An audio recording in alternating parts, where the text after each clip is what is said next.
Hello and welcome to Tracy Mommy Reads. I am back again with another video. I have like a light like in front of me, not like a ring light, but just like an overhead light because it's very overcast outside. I think that I would have been okay, but just in case, I don't have to do nothing weird and put filters on the video, so I'm just gonna add the light. Hopefully it don't, look too crazy. Anyway, today I'm going to be doing a book review, but it's almost like a 3-in-1 because the book had, it was like a trilogy, if you will, right? So I'm going to condense it down into one video. And the book that I'm going to be talking about as well as its follow-ups is I Kill Killers by S.T. Ashman. I Kill Killers.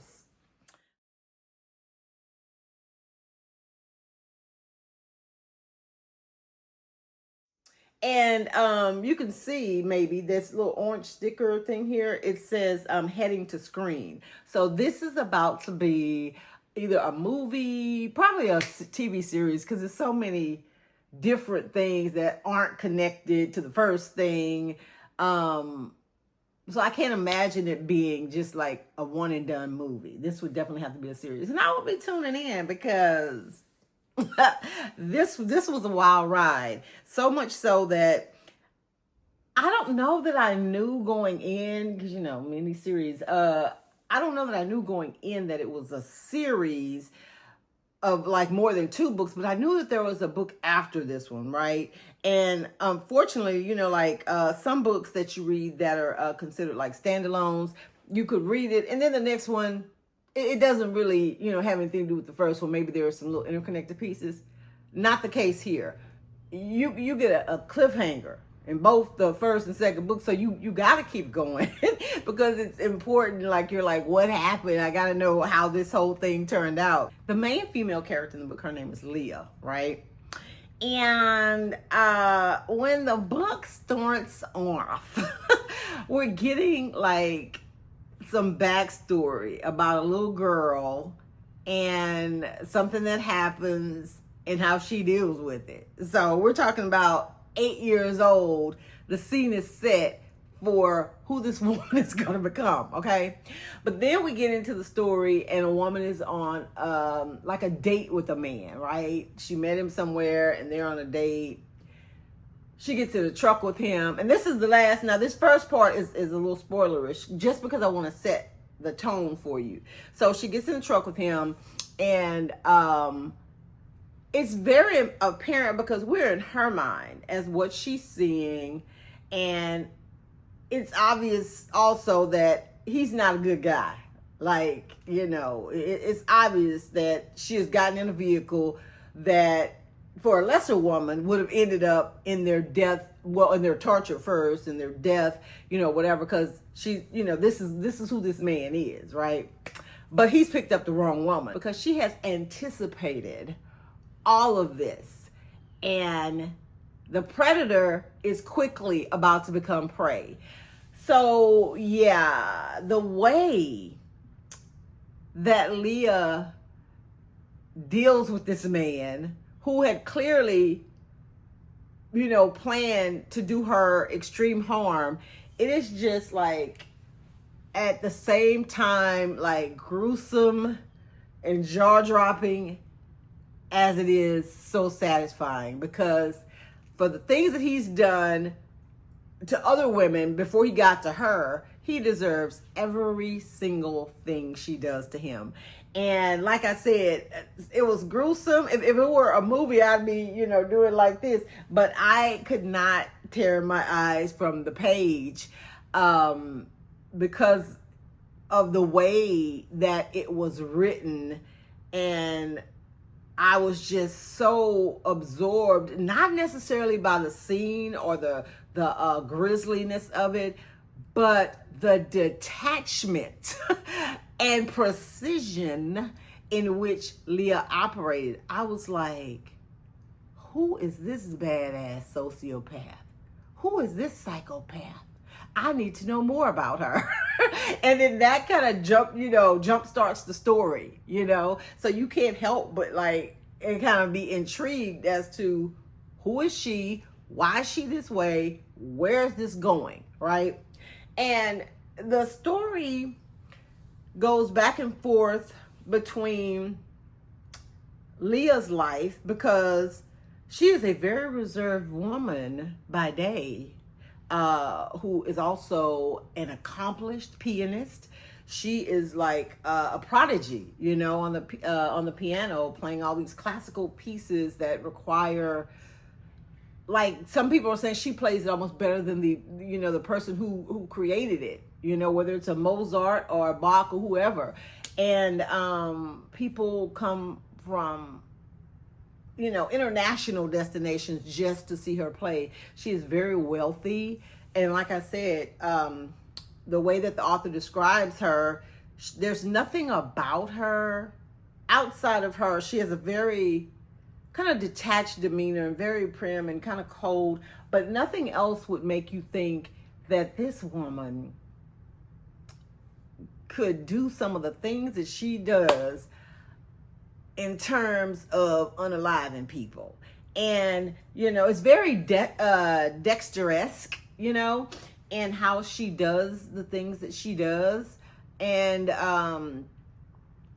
because number one, she only targets people who have done things to other people, right? Because I don't want to keep using the K word on here in case YouTube blocks it or whatever. But she only unalives people who are just despicable human beings. And from what I can remember, because I read this one a while back, she only, men are her target, because it's not all men, but it's always men, that perpetrate some of these the most disgusting, crimes, and that continue to do it because, number one, they've never gotten caught, and number two, because they just have this sickness where they want to make themselves feel better about who they are by hurting other people. So Leah says, not on her watch. Not on her watch.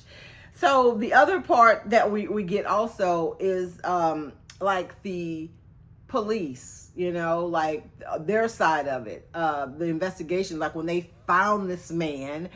And this is what's crazy. Like, they found him, and so immediately they're like, "Oh my God, who did this? We could have a person on loose that's out here doing." And then they get his identity and start to dig into him, and they're like, "Oh well, maybe good riddance," But at the same time, because they're police officers and law enforcement, they want to solve this crime because, and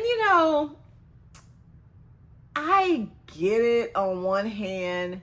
Then on the other hand, I'm kind of like, I don't know. Whenever I see, like, in movies or TV shows or even reading books, you have vigilantes who are out there basically doing the world a service by taking out the trash, so to speak. And how the police are more concerned about this vigilante than this person who, okay, now y'all don't have to worry about this person doing all the shit that they were doing. But I guess, if you did that, you'd end up having like a rogue nation, or, people where, what is it, like martial law, people not following the laws that are set by society. And then I guess lines would get blurred, because while most vigilantes are focused on people who are doing these heinous things, you may have other people that feel like because you skipped in line, you deserve the same thing that happened, So, I mean, I guess I can see it from that standpoint. Who knows where we're going to be in a few years, though, especially in the United States of America, but I digress. The police, they know that this guy was a bad apple, but they still want to find out who did it. And then we meet another character. His name is Liam. He's like, a lead FBI guy, and he really wants to get this case solved. He's like a do-gooder, good guy type person, and he starts to get close to Leah, but it's one of those things where, you have this gut feeling like something is off with this person, but on paper, it just seems impossible that could be who I'm looking for. So we get a lot of that, where she's always around, but he can't find anything on her, but he does feel like she may know something, or, because they did catch a glimpse of her on a camera, but it was a profile. So, that type of thing. So for most of the book, it's just Liam, chasing down these leads, and we learn more about him and, his relationship with his mother and his ex. He has a daughter, and Leah, she has parents, but she's estranged from them. And we get more detail into her childhood and how she pretty much became the person that she is. And as book 1 comes to an end, there's like this startling revelation about how let me give a comparison. What was the movie? The Accountant. If you saw the movie The Accountant with Ben Affleck, like the original one, and what he was doing for a certain law enforcement person, that is pretty much what's going on here. Okay. So the thing though that moves this book to book 2 is there is a because Leah is still like, she has like, I don't know, I can't remember, I think she may have had a list of people, or as crimes would happen, she would start to kind of track the person's movements, and she was the one that jumped on them and did what she needed to do. But there was this like serial person, I don't want to keep saying the word, the serial unaliver, who they dubbed him the train track, unaliver, because most of his victims were found on train tracks where he had tied them up and let the train do what it was going to do. And so that became her focus and her obsession.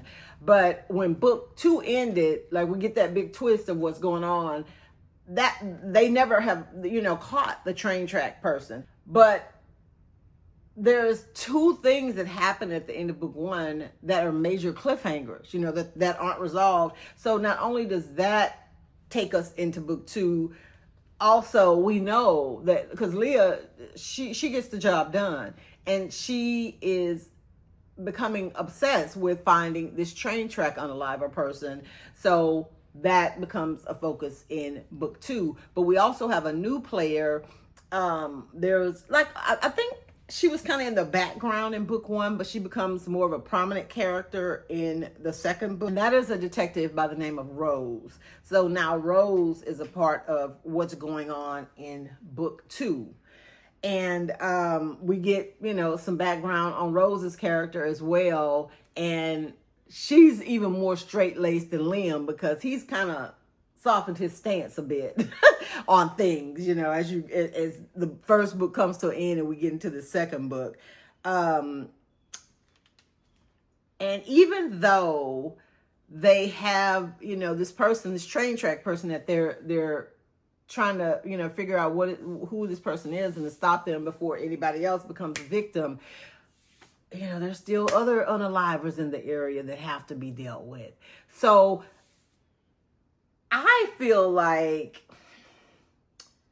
book 2, we could have wrapped all this up, but it was stretched out so that train track person still wasn't caught in book 2, that we had to have this final, book 3. And book 2 was actually called We Kill Killers, with the 3 of them, because they, I guess, had gotten on the same team, and they were using Rose more now in a,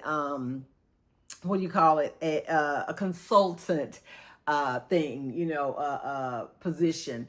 And, as we move into book 3, that book was called The Final, and I will tell you, I started skimming a little bit on book 3 because it just seemed like it was more of what was happening in book 2. And I'm like, the train track person, no, let's get back. Let's focus. And it was really interesting the way the book started off, because it had a lot to do with how it ended, like how book 3 started off, full circle, how it ended. So I did appreciate that. And there were like some surprising elements. And, that we got to know more about people that were kind of like background characters and how important they really were. Because you got to think about when you're reading like mystery, suspense books, if let's say the main characters are Jack and Jill. Okay, the main characters are Jack and Jill. But they keep talking about Donnie over here in the corner, Donnie he's just lingering, maybe he's the little brother of somebody, or maybe, he sweeps the floors at the place where Jack and Jill work. I feel like when authors do that type of thing, I always pay attention to those background characters now, because you're not going to dupe me again. I mean, I've still been duped. But most of the time, it's kind of like, why are we so focused on this person? And there were some background or secondary characters that started with us in book 1 that we saw more of them in book 2 until, we got to book 3 and we learned like the bigger roles that they played, right? Even book 2, like the way that it ended, it cleared up a cliffhanger from book 1 that was a big surprise to me. I was kind of taken aback by that. But book 3, like I said, I started skimming because I want to, like, are we going to find this person? Because I'm not going into book 4 with y'all. And I only maybe skimmed a few chapters and it started getting like, okay, this is our main focus. We don't have all these side quests, because let's get this done and this wrapped up, which it got wrapped up pretty nicely. And I could have asked for more. It was a good ending. However, I will say that I do feel like the author, with the end of book 3, left things like all of the crimes were solved. We got the train track killer and everything was wrapped up. But I got the feeling that just from a conversation between Leah and Liam, that and something that happened to somebody else in the book, they weren't cliffhangers, but I feel like she left it open in case she wanted to come back and do something with these characters, right? And I don't know if this author got the like the screen deal or the TV show deal before this last book came out, and maybe that's also a way for when it's taken to the big screen or little screen for them to be able to have a little bit more creative playroom, with doing something with these characters. But all in all, it was a really good story. Obviously what I liked about it was the whole cat and mouse, the mystery thing, the badass female heroine of the story, doing things that needed to be done unapologetically. I mean, she had this condition, I forget what it was called, but it was almost like one of these things where she couldn't really feel emotions or show emotions. And it really had her unbothered by doing things or seeing things or hearing things that would make the average person, male or female, man or woman, crumble, to pieces. She was like Teflon, because she didn't have those emotions, those tricky emotions, because in all honesty, that's what gets us as human beings caught up, in our love, lust, anger, hate, and discrimination. Everything that we do is a direct result of our emotions guiding us in some way, and she didn't have that. I mean, to be burden free of having to deal with pesky emotions, I feel like that would be the dream. And sometimes I would at least want to be able to experience joy and happiness, because even with her, like, she had the money, she had these accolades from, her notoriety of being a pianist or whatever, but it was just kind of like, thank you. Like, it wasn't, oh my God, that makes me feel good. But Liam did bring a little, he was able to crack her veneer. It was minuscule, but he was able to crack it a little bit. But yeah, by this guy or this. I don't even know if this is a woman or a man. I'm gonna have to look that up. S.T. Ashman.